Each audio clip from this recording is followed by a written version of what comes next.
and track them down here to Treehouse Dam.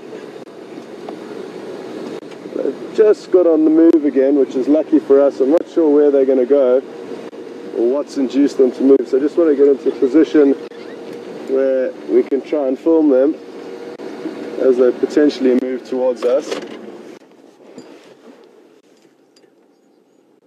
And I've stopped in an area that hasn't given Brian an opportunity to do much at the moment, but if we're just patient, here comes the lioness.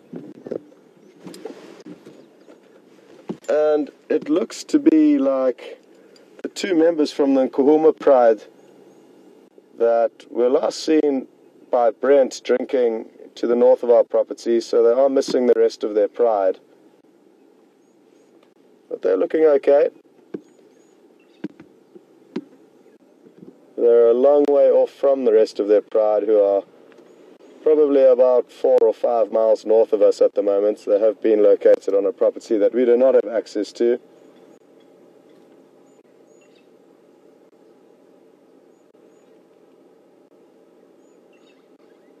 And got lucky, we got to a road junction a little bit earlier and decided to stretch the legs a little bit, and was doing some exploring on foot and came across these tracks that led us down towards Treehouse Dam.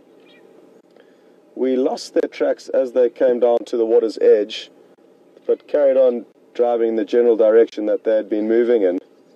And then Brian spotted them, so well done to Brian for spotting them. Thank you.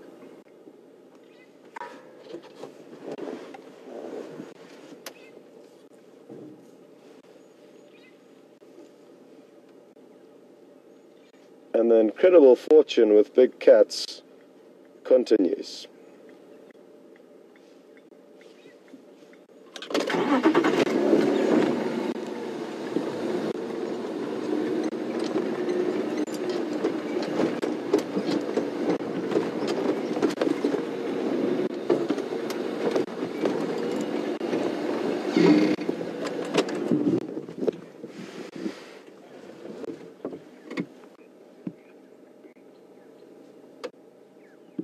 Georgie in Australia is asking whether lions can rely on liquid that they receive from blood or any meat that they feed on, or if it needs to be substituted also, or if they also need water. And as far as I'm aware, both lion and leopard both need to drink water. It obviously helps them to feed on whatever kill they've made, to require moisture or to receive moisture from any of those kills. But that certainly doesn't mean that they don't need to drink. I've seen leopard and lion leave kills while they are currently feeding on them to go off and drink and then return to the kill. So I'm not sure what made you think that they don't need to drink once they've got a kill, because they certainly do, Georgie. And as I've just said, both animals will leave kills in order to drink.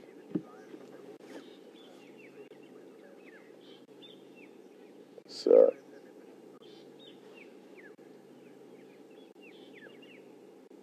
but a lot does depend on the area that the animal comes from. Obviously, animals that are fortunate enough to be in an area where there is water, they'll take advantage of that. And you also get animals that live in drier, more arid areas that may not have access to water and can survive without it for longer periods of time.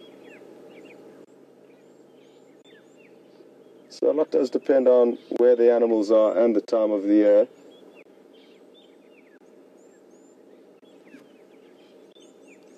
As you can see, a lot does depend on the individual scenario. You can take this one, for example, where you would have thought that lions are carnivorous, but at the moment this one appears to be grazing on some grass, and that's no surprise. And I'm only kidding, it's not doing this for nutritional purposes. If anything, it's medicinal and to help it purge its system. And for those of you with cats and dogs, I'm sure you've seen your own pets doing this before.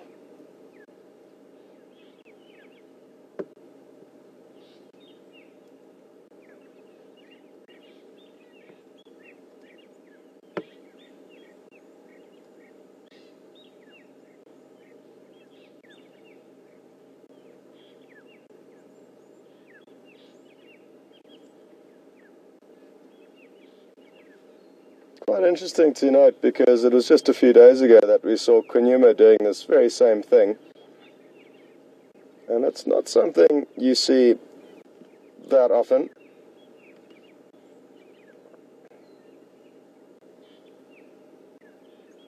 So interesting that we've seen lion and leopard doing it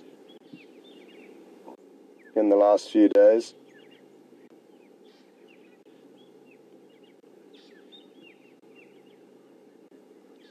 Okay, we're going to switch over to Brent quickly, so there's some action over there. We'll catch up with you later.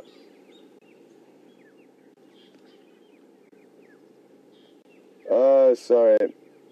Brent doesn't have signal at the moment. But there was apparently a hyena that chased the leopard up the tree. But he doesn't have any signal at the moment.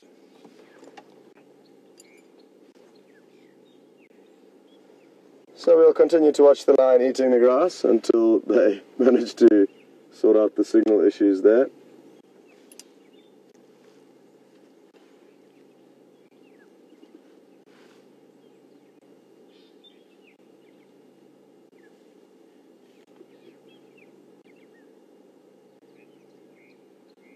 Well, these two have been alone for it's about 48 hours, possibly a little bit longer than that now.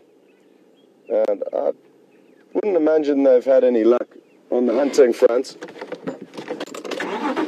And their bellies certainly don't look full-bellied. So they'll be starting to be getting hungry and also missing the rest of their pride.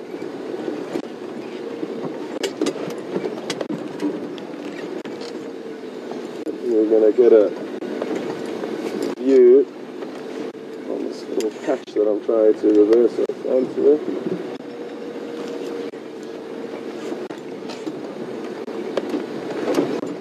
Oh, looking at the line.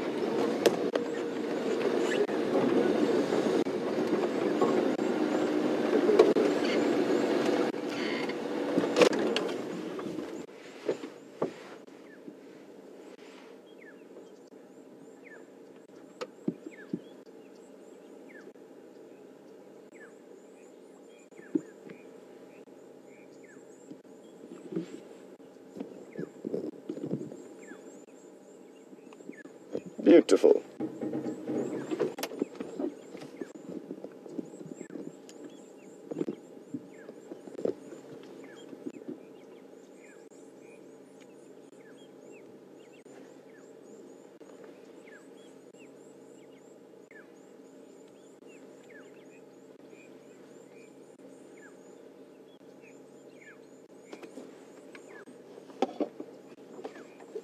Sorry, Aubrey, who are you looking for?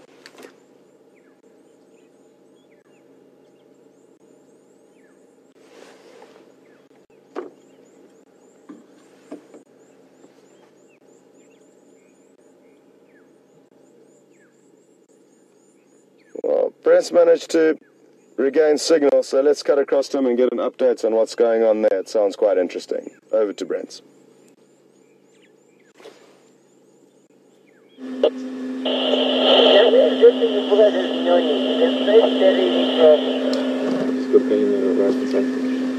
Okay guys, I don't know if you can see that a hyena arrived. So Kunyuma moved a bit. The hyena is actually coming up the hill towards him. So it obviously smelt, even though Kunyuma's best efforts to hide the kill.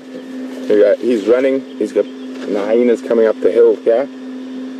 We've got a hyena to the left, a leopard to the right. I'm going to take my hat off in case he gets in the way.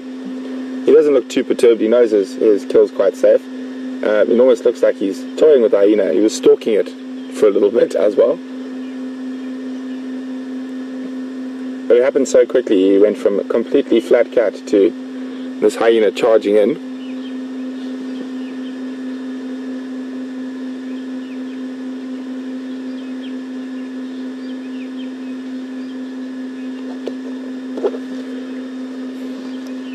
There's also a hyena in this position off Nyala itself.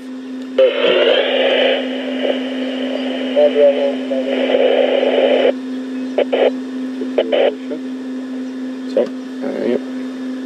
So the hyena's just below us in the drainage line. We can't really see it at the moment. We can just catch glimpses of it. And he's snarling at the hyena, even though the hyena's probably about 30 meters away now.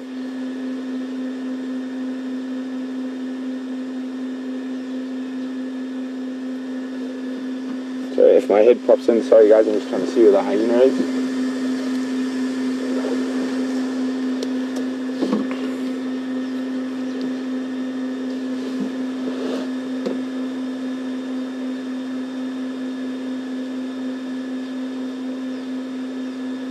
So the hyena is quite disappointed. Would have smelt the kill. Thought it's going to find some nice free meat, and got here, and the kill's high up in a timbuti tree, well out of its reach. You can see he's still watching that hyena quite intently.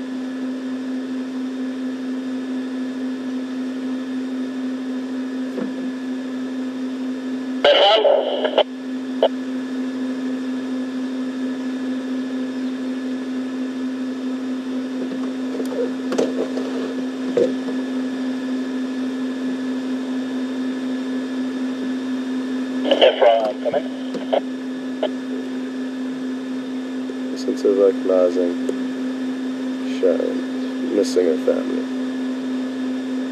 Over here.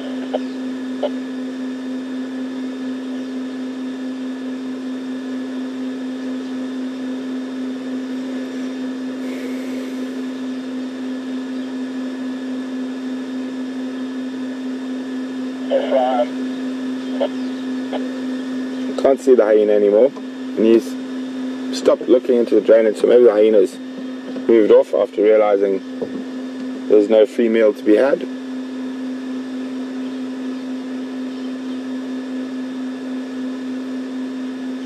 I'm gonna.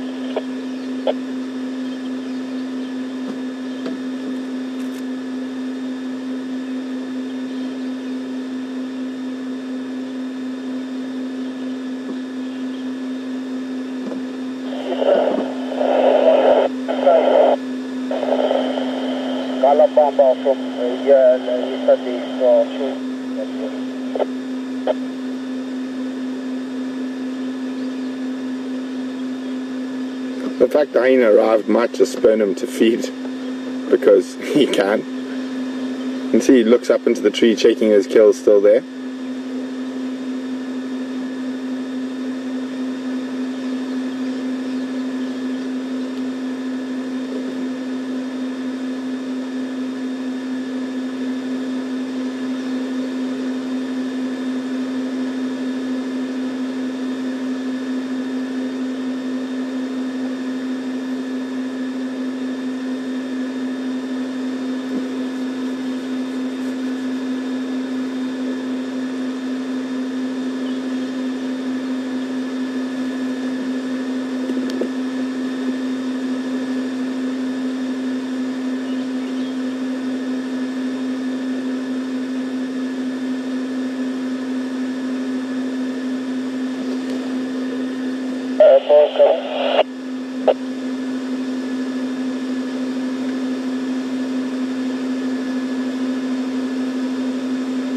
Okay, Brent, I've landed up here now. We're to the Morty Babe. I'm gonna Jaeger this further. I'm gonna go look at some Ngala instead.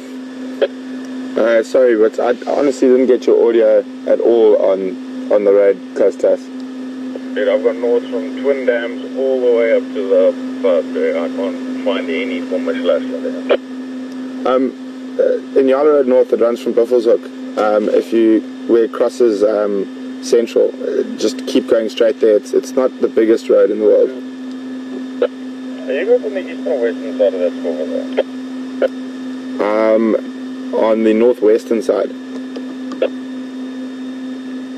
Okay, yeah, but I can't drive that road again. I'm gonna go look at Ngala. Thanks, Brent. No problem.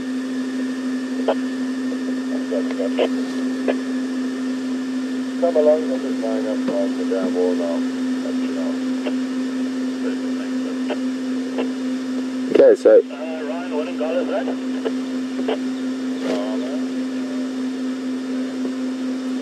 he's just moved away from the tree again. Doesn't see like the hyena's disturbances. Oh no, he's moving towards the tree. We're going to move forward a little bit.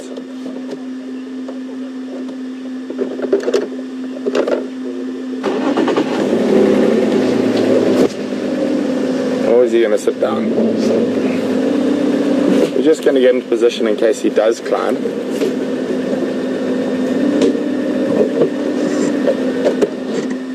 He is looking up at the tree quite intently.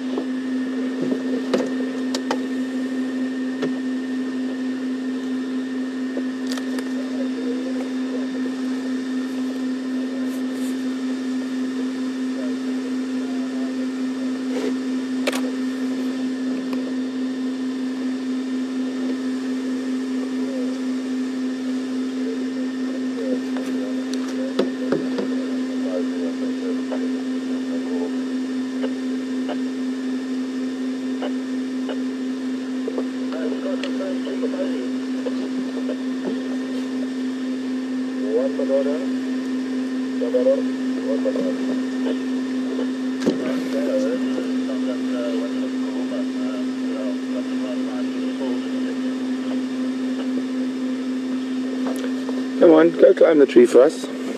Here we go. I hope you guys are ready with your screenshots.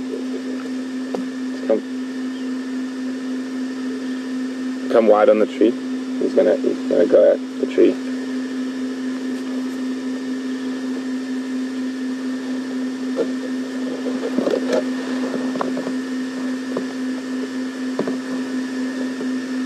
Looking up like he's gonna jump.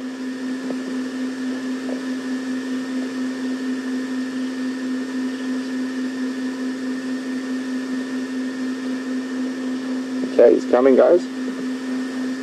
Right at the base of the tree now.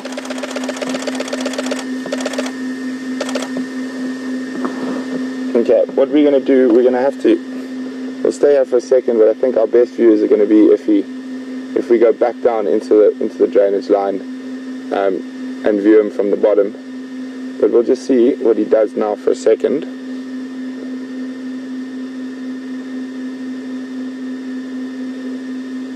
Okay. Yeah. Oh, we're not going to be able to see very much of him from where we are now, so we're just going to move around quickly. Looks like you might be finding a spot to sleep, but let's go around.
Haven't lost a cameraman yet, but the day is still young.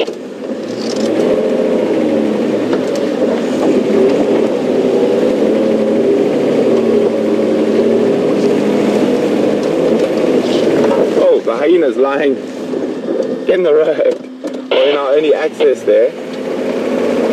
Maybe it's waiting for something to drop.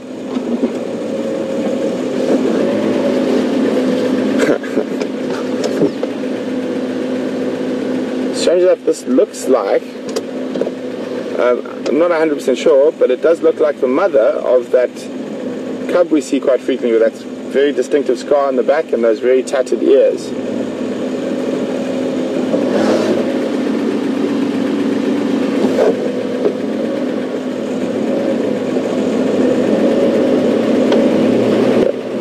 And Kunyumas. safe up in the tree. I'm just gonna getting the angle right to climb this bank.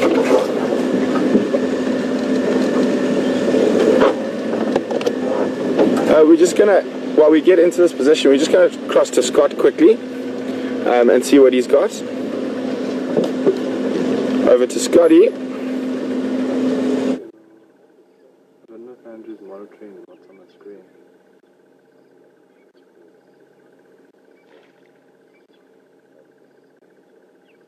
Wow, look at the monitor lizard there that's just popped up, Brian. You can see its head to the right. To the right in the water. I don't know where. Further to the right. There we go. So the lion, young male, just appeared to be possibly going down for a drink or to eat some more grass. And this monitor lizard got the frights of its life and jumped into the water, and now we can see it swimming off. It'll be interesting to see what the lion thinks of it. The lion's just to the left in there.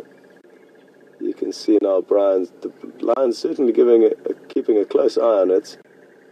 And the monitor lizard will probably just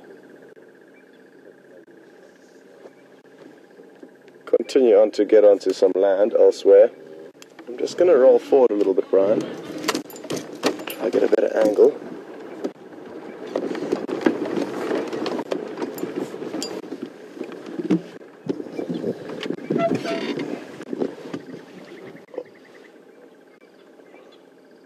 Let's see if the lion doesn't chase after this monitor lizard as it goes back onto the land.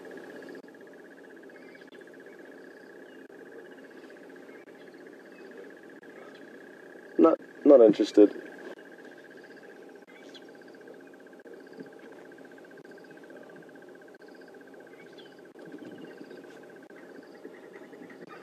And we were hoping he was going to come down and drink.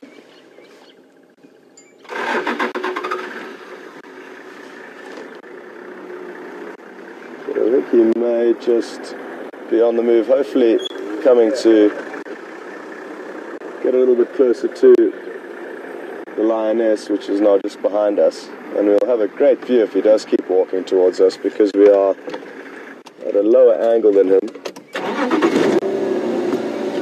which will provide us with a great shot. Sorry, Brian. More space in case he sees that comes across to the lioness. And this is going to be beautiful, so enjoy this, folks.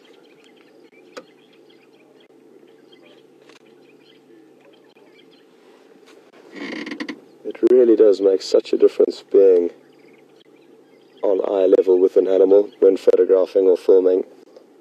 And I'm sure you'll pick this up as he continues to move towards us. Or he could walk down out of view and we could see nothing. But let's see what the lioness does now. She could well follow him. And I'm fairly certain she will. He was the first to get up when we arrived earlier. And she followed suit, and I'm sure she'll do the same thing again. She may even give us a yawn before she gets up, so if you enjoy doing your screenshots, be ready for a yawning lioness.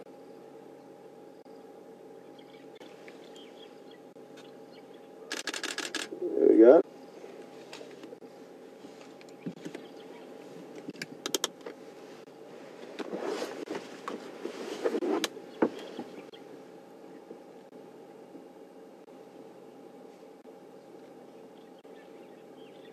Nice big stretch.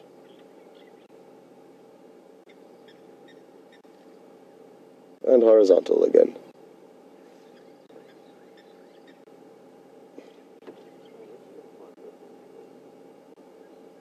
Shame, it really must be quite, not traumatizing, but a lonely time for these two that have been separated from their pride. Myself and Brian were discussing why potentially they have been separated from the pride. Oh, she's seen something or not. What has she seen?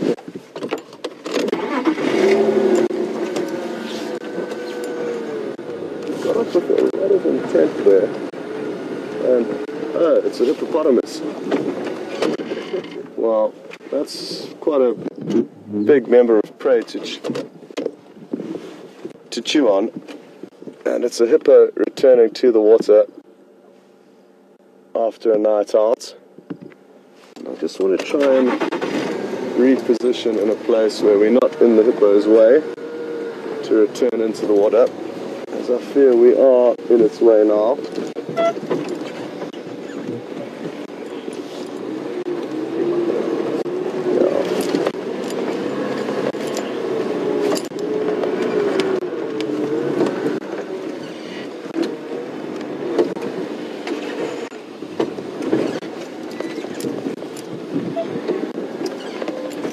We're just going to leave the lines for a second or two and try and get into a good position to film this hippo.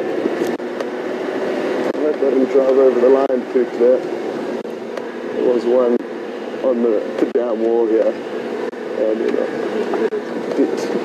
it really does smell.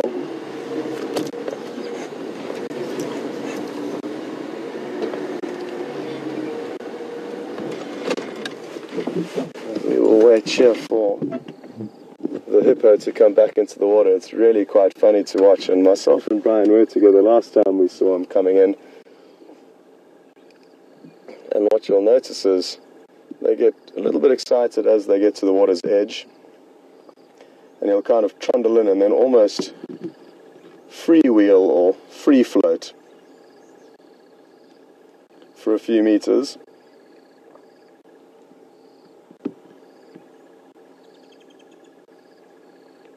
And it's a rare glimpse of an animal that we very seldom see out of the water.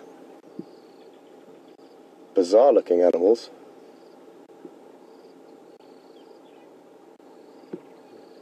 He's testing the water. Literally testing the water. And he should probably gain a little bit of momentum and trundle in. That's what they usually do.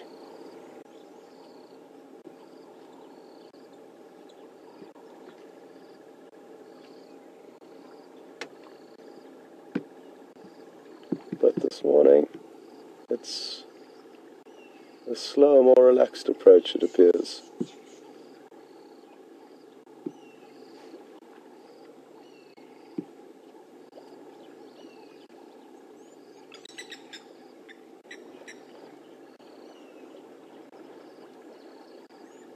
Well, folks, I think that's as good as it's going to get from the hippo for now. And we're going to link across to Brent because there's a bit more action across where he is.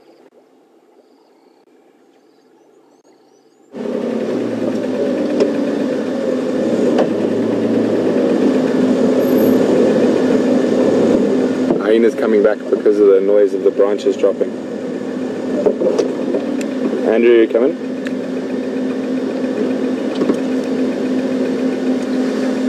Can you hear Andrew? Oh, you want to? So he's busy trying to move the kill, and the branches falling have brought the hyena back underneath him, hoping that he might make a mistake.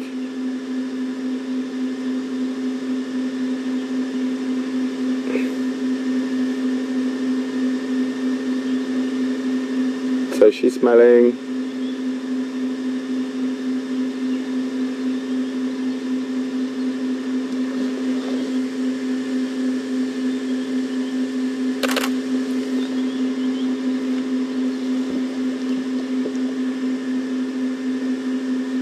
So, as soon as the hyena's arrived, he's actually stopped moving. Look here. So the hyena was attracted by him moving around in the tree and branches falling down. She thought he might have dropped a piece of meat.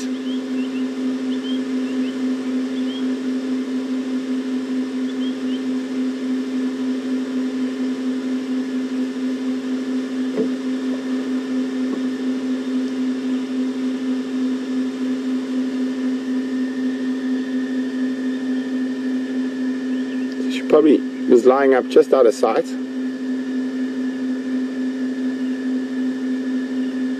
Can't really see what he's doing. He's right in the thicket.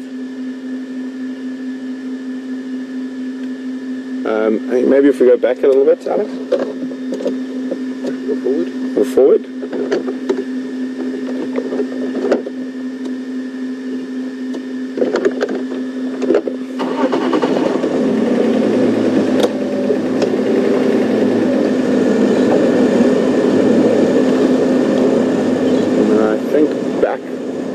might get a bit more.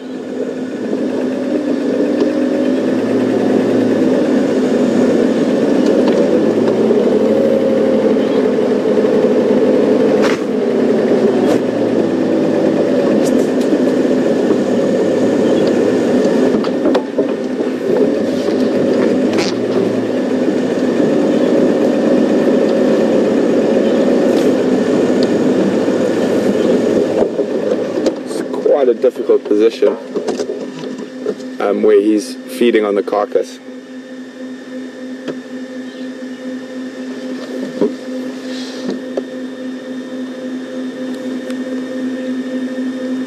Gonna loop around.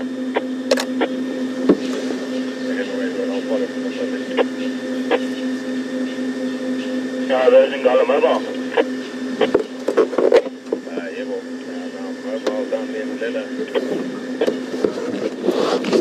Which direction south? Oh, where's this red alley? Set that down.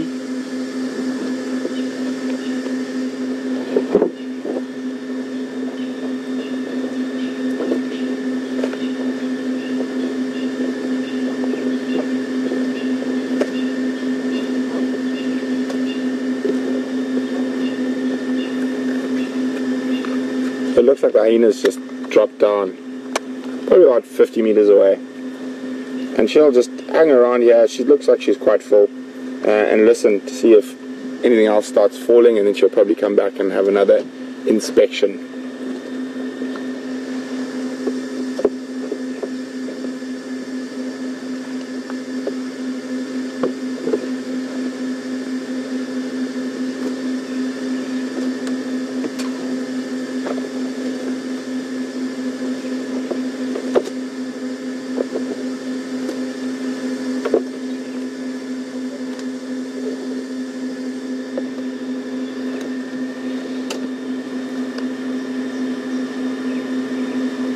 He's not really feeding, he's sort of just licking the carcass.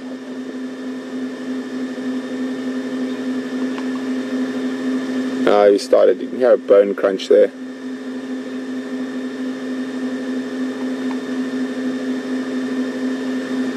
So we won't drive underneath him.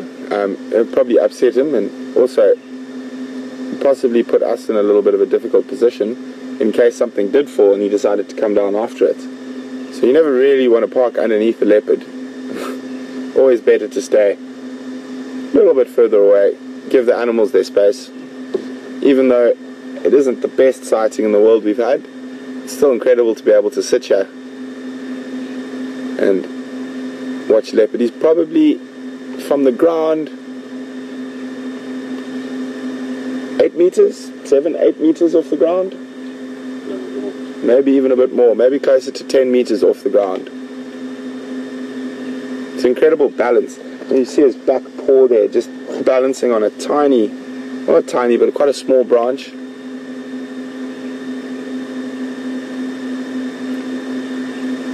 If you sort of drive up here, I might get a bit of shot there. Okay, we can try that.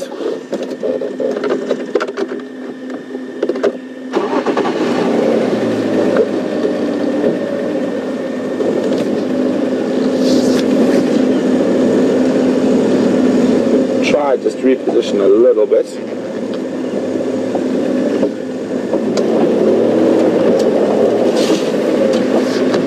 We might even get a better shot from a bit further away. Let's see, we're going to miss that.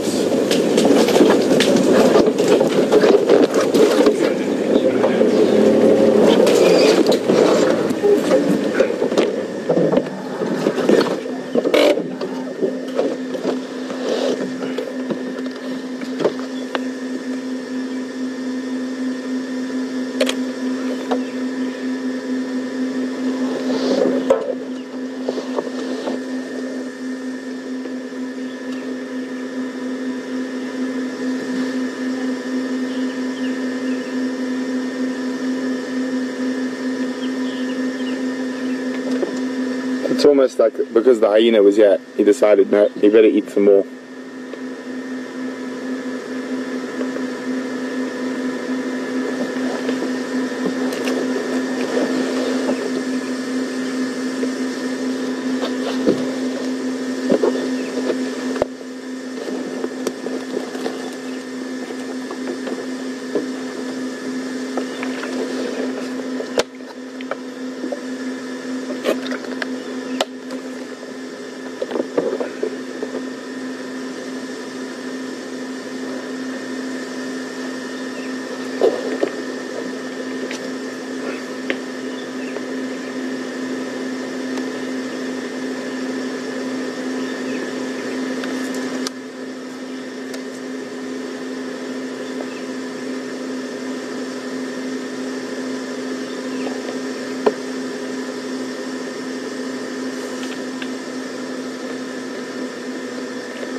pretty sure that hyena hasn't moved too far off.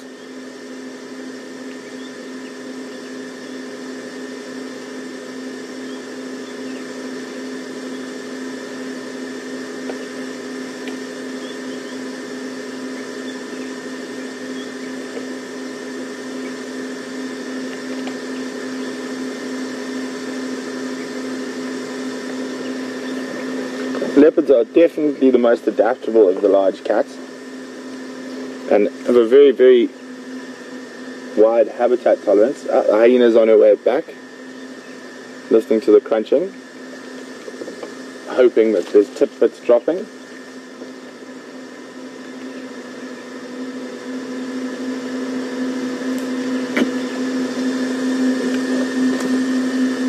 So she's just been listening, and the bone crunching's obviously brought her back in.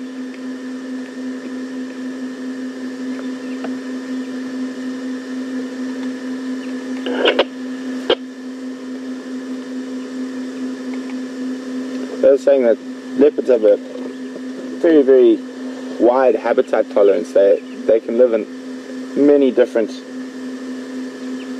areas. In some of the more extreme cases, I mean, there was a frozen carcass of a leopard found at about 5,000 meters on Mount Kilimanjaro. How it got there and whatnot, it's very difficult to ascertain, but they do have the ability to go into those really extreme high altitudes, and they occur throughout the Drakensberg mountain range in South Africa, although not nearly as high as Mount Kilimanjaro. We do get snow at the higher peaks.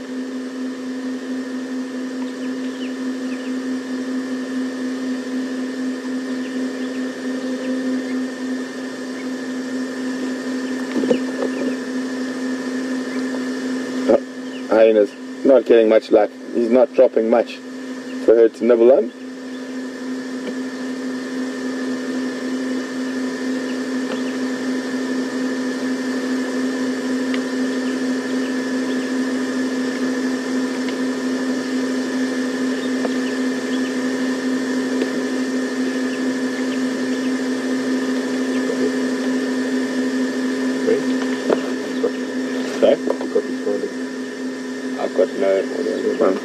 Okay.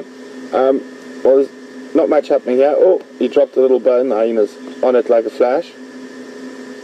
But we're going to cross across to Scott and see what's happening over there. What's going to be the best approach? So, over to you, Scotty.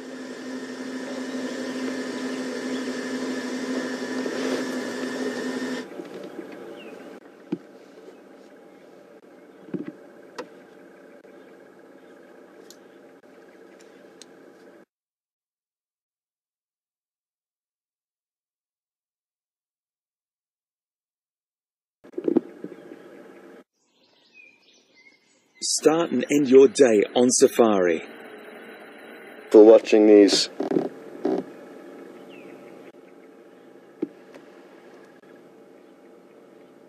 them on the move, and they could bump into anything now. They are more inclined to be moving now because they're hoping to relocate the rest of their pride, but sadly they are very, very far away from them, so they're probably not going to find them this morning. It'll be a while since they get lucky with that. Craig, come in. If you take the continuation of Elephant Skull towards Treehouse Dam, you'll see where my tracks head north into the block, not far west of Weaver's Nest.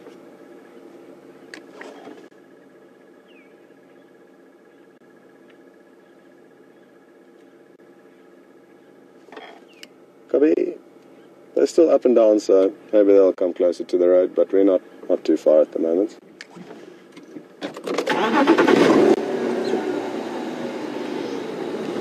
I'm not sure where the male is, haven't seen him for a while. It's just the lioness we've seen. Myself and Brian did a big loop around, hoping that they were going to stay on the road, and that way we would be able to show you some frontal shots of them approaching us, but they veered off that road.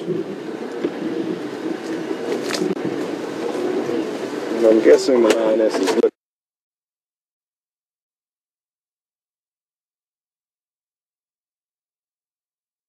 in the direction of the young male.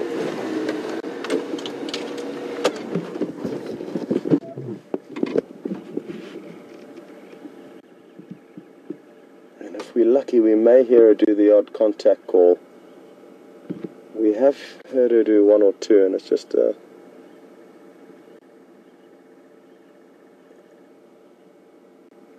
soft call. Kind of like that noise that I've just made. But I didn't want to do it too loudly, not that she would get confused with me, because my lion talking is not quite up to scratch.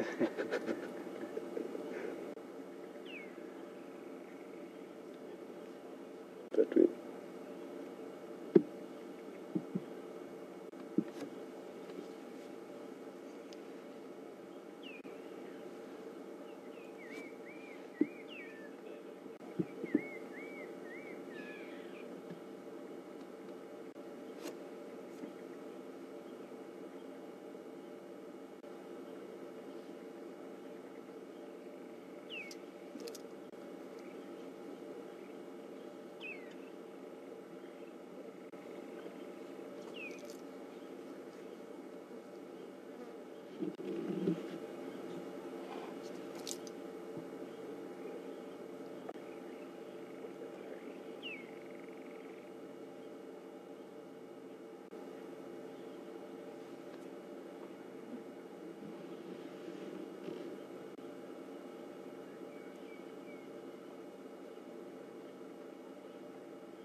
Covered that, thanks, Andrew.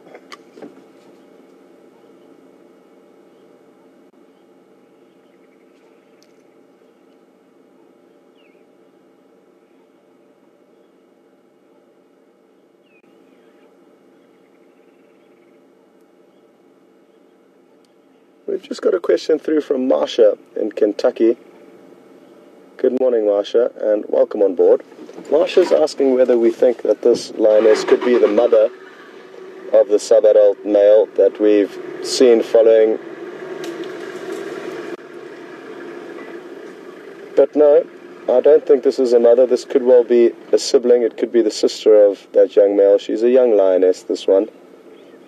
And either from the same litter or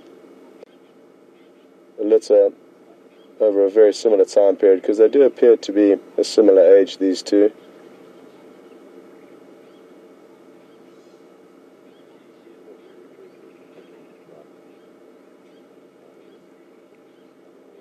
And they possibly could have been split up by the pride if they came across any kind of conflict scenario.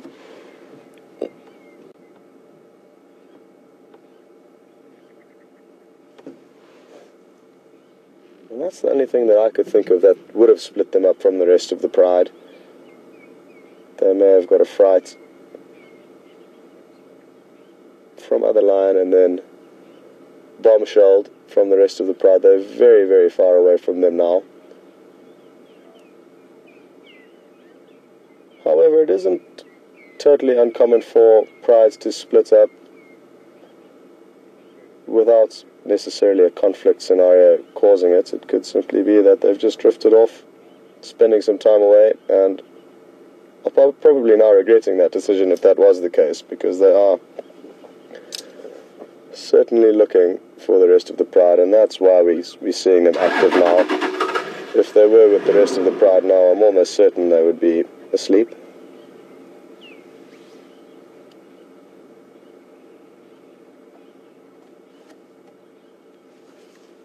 Thanks, Ryan. Oh.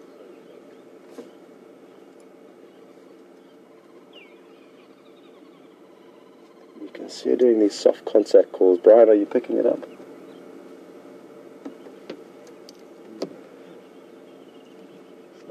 It's very soft, so I'm not sure if the camera's speaker's picking it up, but you can see her head moving and her mouth opening a little bit. Sadly, she isn't calling towards us, which doesn't help.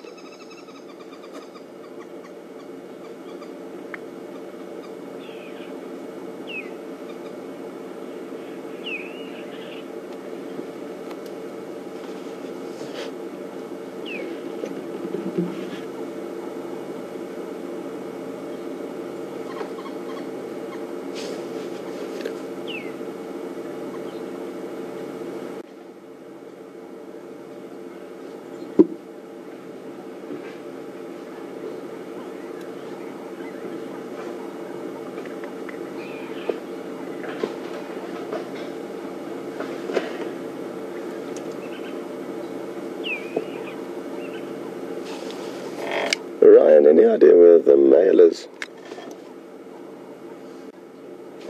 Any idea where the male is? Okay, copy, thanks.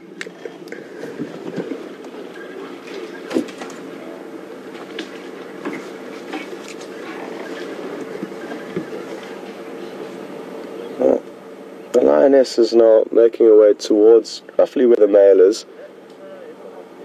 The male's just on the other side of Craig's vehicle, so that's going to be the end of that. For now, we'll reposition. And I was curious to see where the male was, and now we know. So we'll give it a moment or two. There's also another vehicle arriving into the sighting now, so we'll let them get a decent view, and we'll just sit tight and wait and see what happens. And then once they've got into position, we'll reposition the vehicle. Something to bear in mind for those of you who are new to the Safari Live experience is that when you are in a sighting like this where the animal may be stationary or the animals aren't on the move, we try and only move one vehicle at a time, therefore having less of an impact on the animals and what's going around, the audio that they could possibly hear that would be useful for them of other animals approaching. So now that the animals are stationary, we'll only move one vehicle at